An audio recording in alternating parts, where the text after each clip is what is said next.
미국의 기준금리 인상은 이미 예고된 일이긴 했습니다만 그에 따르는 영향이나 파급력은 아직 알 길이 없습니다. 이런 가운데 우리나라 수출의 한 축이라고 할 수 있는 국내 자동차 수출에 빨간불이 켜졌다라는 분석이 나옵니다. 산업부 도혜민 기자와 하나씩 살펴보도록 하겠습니다. 네, 도 기자. 먼저 우리나라 자동차 업계가 해외 수출을 얼마나 하고 있는지부터 정리를 해보도록 하죠. 네.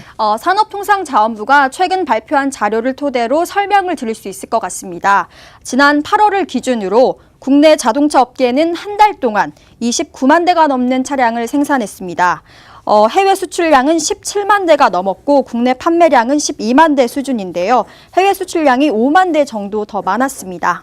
그러면은 판매량을 따져봤을 때는 국내 자동차 업계에서는 국내만큼 중요한 것이 지금 해외 시장인 거잖아요.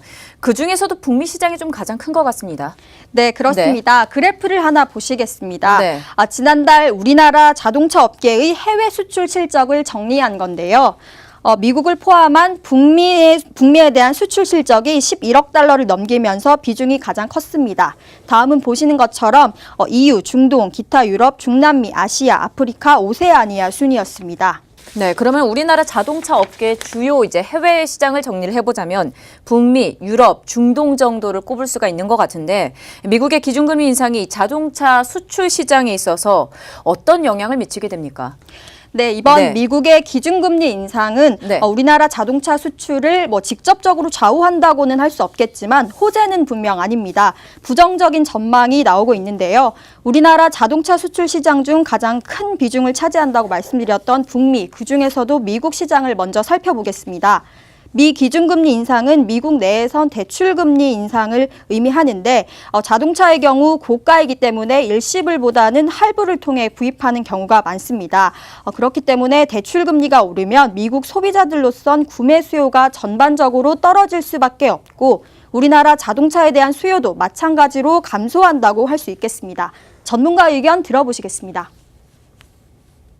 미국 내에서 봤을 때 대출 금리가 올라가잖아요. 그러니까 할부 금리라든지 이런 게 올라가게 되면 자동차 구매를 할부로 해서 구입한다거나 이런 게 그런 구매 수요가 좀 떨어질 수가 있고요. 네, 중동과 같은 이 신흥국 시장에서 타격은 좀 있을 것 같다고요. 네. 자본은 그 가치를 높게 인정해주는 곳으로 흐르기 때문인데요. 미국이 금리를 인상하자마자 우리나라를 포함해서 많은 나라가 자본 이탈을 고민하는 이유이기도 합니다. 신흥국의 경우 이 자본 이탈 가능성은 더욱 높은 편입니다. 그렇게 되면 신흥국의 통화 가치가 떨어지면서 인플레이션은 크게 일어나게 됩니다. 결과적으로는 소비자들의 구매력이 떨어지게 되는 건데요. 신흥국 시장을 확대하고 있던 국내 자동차 업계로선 웃을 수만은 없는 상황이 되는 겁니다. 중동이라는 쪽으로도 자동차가 많이 팔리거든요.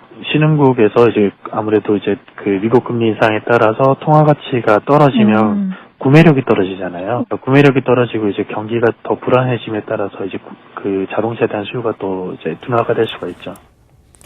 네, 미국의 기준금리 인상이 이어지게 되면서 우리나라 자동차 해외 시장인 미국이나 신흥국 시장이 어느 정도 소비가 좀 얼어붙을 것으로 보이는데 사실 한 차례 더 예고가 되어 있는 만큼 앞으로의 향방을 좀 지켜봐야 될 것 같습니다. 지금까지 도혜민 기자와 함께했습니다.